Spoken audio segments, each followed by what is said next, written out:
O sige, Hepe, Kapitan. Maiwan ko muna kayo at mamamalengke pa ako para mamayang gabi.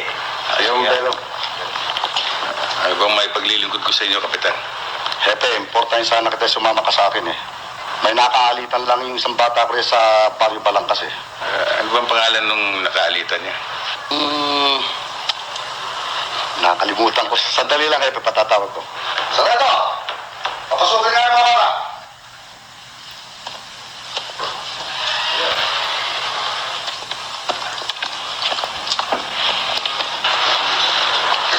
Sandali lang mga kasama. Sandali lang. Maaari ba? Diyan lang kayo. May depresya ba, Hepe? Kapitan, mali yata ang pagkakalagay ng insignia niyo eh. Siguro sa pagmamadali ko lang kaninang maga. Hindi ka militar. Ang militar hindi nagkakamali ng ganyan.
Pagdamag mo yata ginawa niya. Oo, nasabi.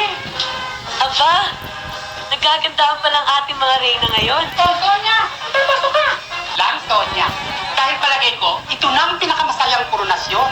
Dahil binuhos na ng komite ang lahat ng kanilang magagawa. Mas taryada ngayon kaysa nung naging Miss Buena Vista ka. Hindi ba daw? Lu. Sonia, ngayon pa lang, nininervous na ako. Baka madulas ako mamaya sa pag-akit ko sa entablado. Ngayon ka pa ni Nervisen, Miss Benavista ka na. Ano ba ang naramdaman mo noon? Ano ang sinabi mo? Alam mo, hindi ko na matandaan yun eh. Pero ang ginawa ko, lumakad lang ako, umakyat ako sa stage, at umupo ako sa trono. Pero huwag ka mag-alala, kayang-kaya mo yun. Tama si Sonya. Ang isipin mo, ikaw ang pinakamaganda. Teka nga pala, Sonya. Hindi ba kayong dalawa ni Hepe magpuputong sa koronasyon ngayong gabi? Dapat lang. Dahil siya ang dating Miss Buena Vista. Napag-usapan na ho namin yan ni Gani. Kaya lang ho, meron lang ho siyang mahalagang bagay na nilakad sa Barrio Manggahan. Ito ba? Oo. Teka. Sandali. Ito nga. Sigurado ka? Oo. Baka mabulasyon na naman tayo. Bakit naman? Paano isang gabi? Mahirap pa sa daga hinukay natin. Uy, nandun yata ako sa burol niyan. Kitang-kita ko, walang puti. Puro ginto ang ngipin. Solid gold. Ginto? Oo. O sige, plano natin. Ay, Bakit? parang galit ang panahon sa atin. Parang natin.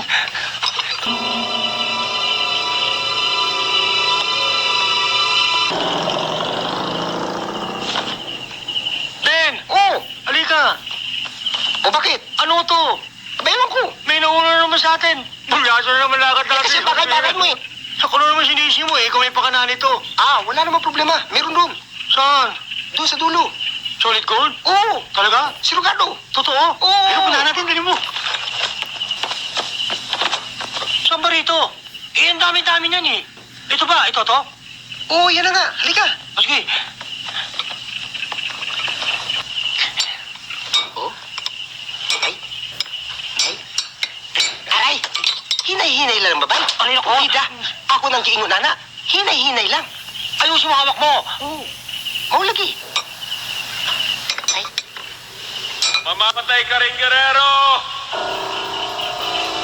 Mamamatay ka rin! Bakit? May narinig ka ba? Parang may nagsalita eh. Oo, paano magsasalita yan? Patay na lahat ng mga taong yan. Mo lang yun. Higa, balik tayo sa trabaho para magkapera tayo. Oo na. Hijo na puta ka, Guerrero! Narinig mo? Oo, nagpuna pa nga eh. Parang nalalaman niya ang ginagawa natin, ah. Narinig ko nga, galing doon.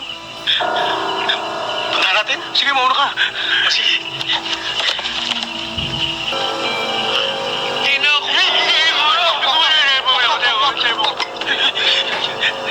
Ayoko na talaga. May nagsasalita doon eh. Tanawa ng imong mo. Gisulod na ito ng trabaho pagkaman mahadlo ka. Huna mo lang to. Nervyoso ka. Gusto mo, tignan natin eh.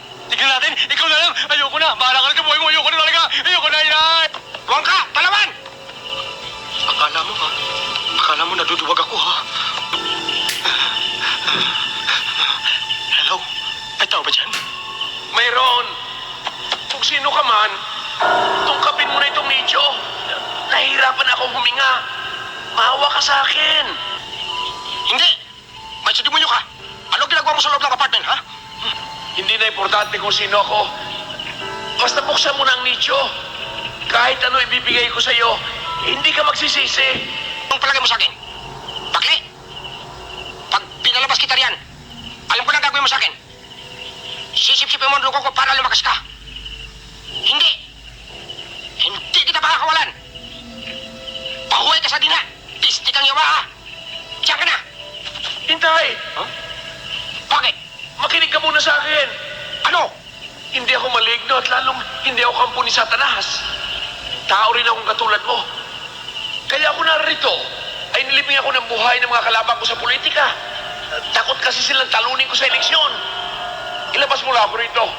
Bibigyan kita kahit ano. Kung pera ang gusto mo, tatabunan kita ng pera. Talaga? Bibigyan mo ako maraming pira? Oo, dalian mo lang. Totoo? Bay, kahit gaano karami, bibigyan kita.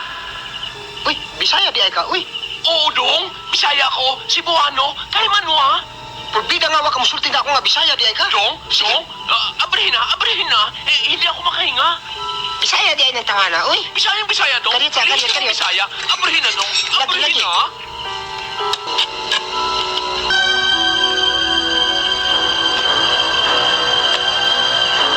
akala ko kampong ka ni Satanas eh. Kaya hindi kita tinulungan. Yung pala, kababayan kita. Tinuod bang tagaan mo kong pira? Oo. Alam mo, kaya hindi ka makalabas. Nakakalso itong kahoy. Ganun ba? Tingnan ko nga.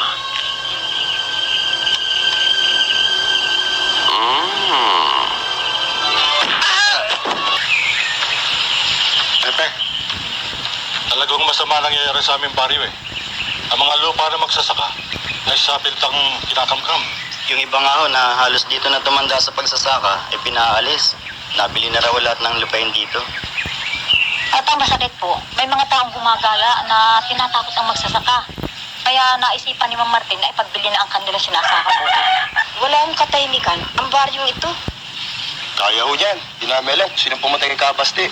Basta lang namin nakakita nakatimbang ho yan. Ibang maliwanag kung paano ako to yun. Wala ba nakakita sa inyo sa patayin ito? Wala ho. Sa palagay ko, kahit may nakakita man, palagay ko hindi titistigo dahil sa natatakot eh. Ayan mo yan, Piyong. Titignan ko kung anong punot dulo ng lahat na ito.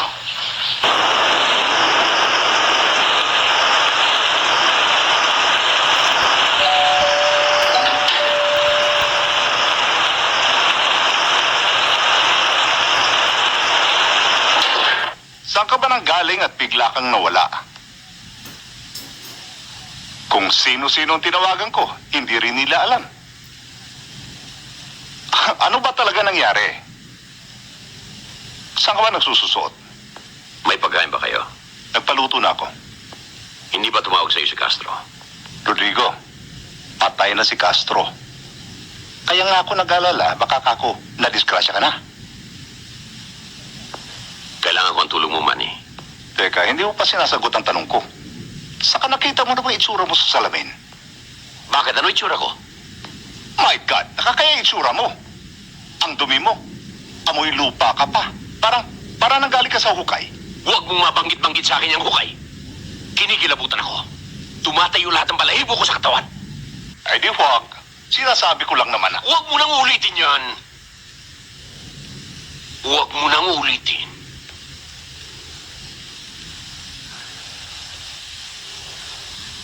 Good.